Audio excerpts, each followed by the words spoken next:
Pembina Akpersi Karimun, kelalaian Pansel diduga menjadi akar sengketa seleksi Direktur PDAM Tirta Mulia Karimun.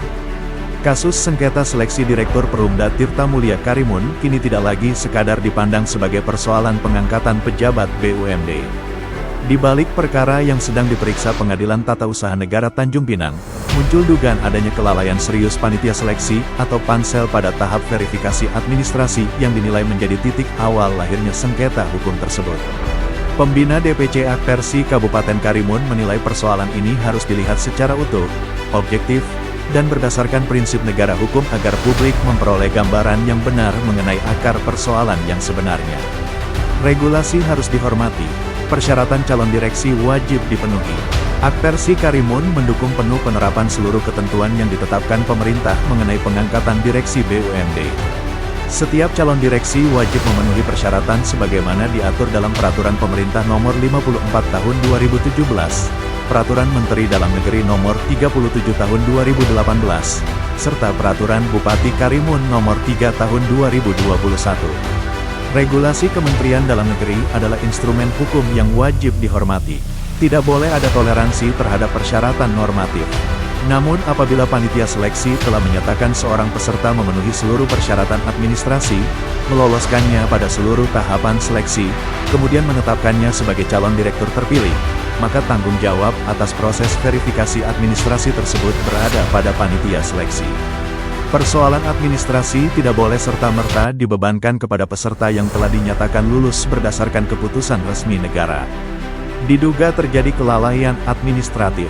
Kronologi tahapan seleksi menunjukkan bahwa yang seharusnya dievaluasi adalah profesionalitas panitia seleksi dalam melakukan verifikasi administrasi.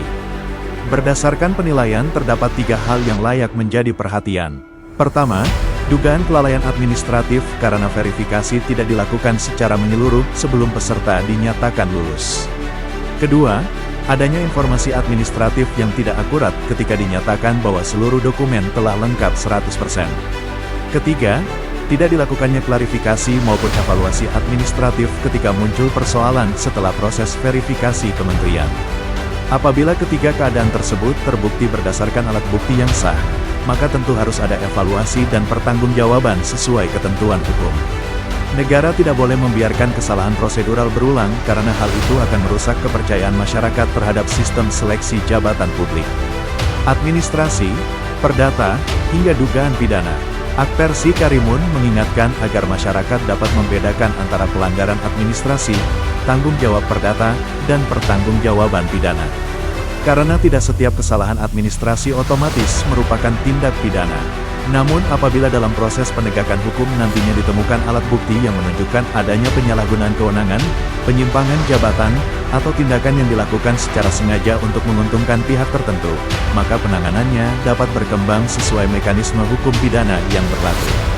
Penentuan ada atau tidaknya tindak pidana merupakan kewenangan aparat penegak hukum dan pengadilan berdasarkan alat bukti yang sah. Karena itu, seluruh proses harus dihormati agar kebenaran material benar-benar terungkap.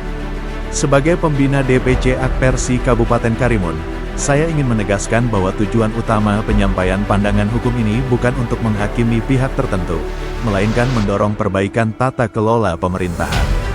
Menurut saya, setiap proses seleksi jabatan publik harus dilaksanakan secara profesional, transparan, akuntabel, dan memberikan kepastian hukum bagi seluruh peserta. Apabila memang terdapat kekeliruan administrasi, maka pertanggungjawaban harus ditempatkan kepada pihak yang menjalankan fungsi verifikasi, bukan kepada peserta yang telah mengikuti seluruh tahapan seleksi berdasarkan keputusan resmi panitia seleksi. Dengan demikian, integritas proses rekrutmen BUMD, kepercayaan masyarakat, dan wibawa negara hukum dapat tetap terjaga. Demikian laporan dari Dedi Sahori, SE, MC selaku pembina Akpersi Karimun, peserta pelatihan dan sertifikasi CILJ Batch 6 Mimbar Hukum Indonesia.